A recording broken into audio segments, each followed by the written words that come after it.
Here we're at the HexBug AquaBot Robotic Fish, and when I first reviewed this I had a single smaller glass perspex bowl, and although the fish did a fantastic job of swimming around, it wasn't really able to do the dive because the shape of the bowl was far too steep.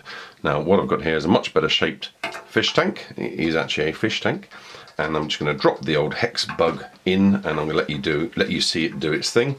Now there are sometimes some bubbles that get trapped on these fish when you drop them in once they've gone fully dry, and if they don't all come off, so I can see one on its back there, not sure you could see that, and if I don't see it disappear, what I'm going to do is a little sharp tap from above just to shift it and to budge it off its body. So what I often do is quite an aggressive tap like that, so really push them down, and it gets rid of all the air bubbles, and then you don't have an issue with too much buoyancy. And what you'll then see is the toy, once it's properly wet, it only really happens if it's got a little bit of dust on it, etc. It's been out of the water for quite a long time. But what you'll then see is when the HexBug has a good flip flap of its tail, and it is a bit random, so it's not doing it just at the moment, it's doing quite a sedate little swim, but when it kicks its tail into full motion like it's doing now, slightly nose heavy, and it will then go for a dive. And it might go all the way to the bottom, it might only go halfway, and it'll do a few circuits before it decides to do something different. So as you can see, it's able to do the full dive here, so I know A, I've got rid of all the air bubbles that are on its surface, and B, very much the shape, and you can see here, it's not perfectly horizontal, but it's far more horizontal than the Perspex pudding bowl, as it were. I think it was a glass pudding bowl that I had him in previously.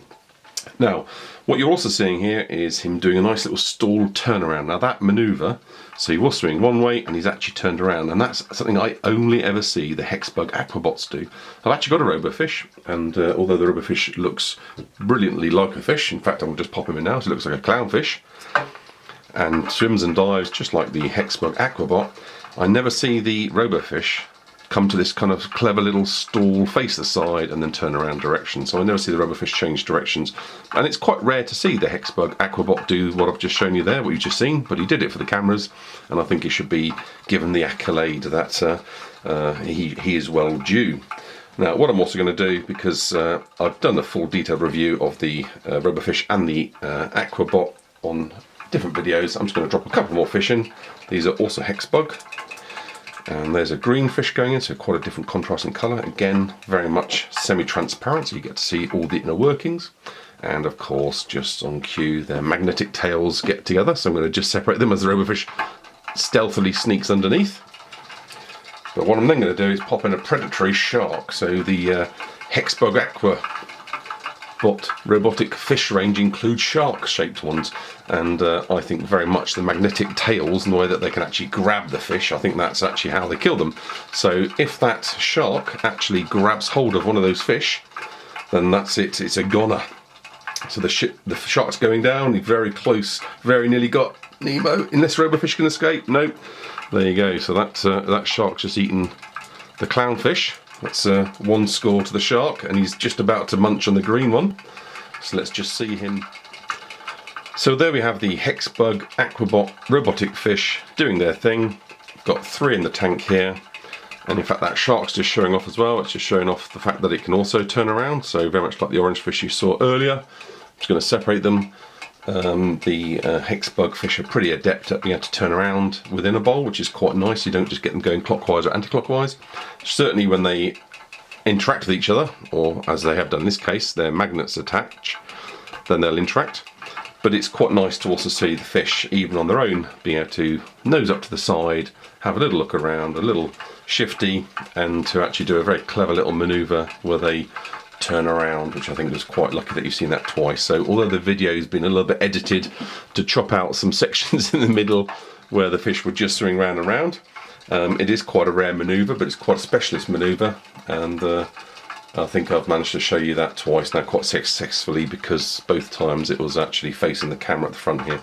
So just as the shark overtakes my favourite orange goldfish, in fact, are they going to clash? And I think we have here, yep, the shark's grappled the orange fish once more, and the green fish is sedately just getting on with his own thing. I'm just going to make sure he doesn't do head-to-head with the my orange goldfish. There we go, so make sure he goes underneath. The shark's certainly the most lively of the two, and it's grabbing all the fish, And certainly that is what that sharks do, I guess. So I guess this is the law of the jungle in this fish tank. You can see right in front of you here where the shark is definitely the bully out of these guys, and he's certainly nudging, headbutting, pushing and grabbing with his magnets. And it's just to give you a feeling whether you want to have this kind of play in a small fish tank with multiple HexBug fish, or whether you want to have this kind of encounter more in your bathtub, much larger water space and volume, you're going to get them encountering far less frequently, or whether you actually just want to have a single solitary HexBug fish in your own little private aquarium, flapping away, doesn't need food, well, apart from the odd battery change every now and then. Obviously you've got to change the water, keep the water clear and dust free, but otherwise you can choose between my favourite goldfish, this very speedy, quite sinister looking grey shark, there's lots of different coloured sharks, or one of the other many brightly coloured HexBug fish that come in multiple colours. You can get bright blues and greens. The sharks also come in bright greens and bright oranges, etc. So lots of different colours are available in both the fish design and the shark design. I won't put more in the fish tank because, as you can see, all that happens is the magnets on the tails grab each other, and before you know it, you've got yourself a fight going on, rather than a kind of sedate hobby fish tank pet aquarium. You've got here quite a feisty, fishy battle going on. So that's for another video. So I'd just like to end with thank you for watching. Hope you enjoyed this. Please feel free to like, subscribe and comment.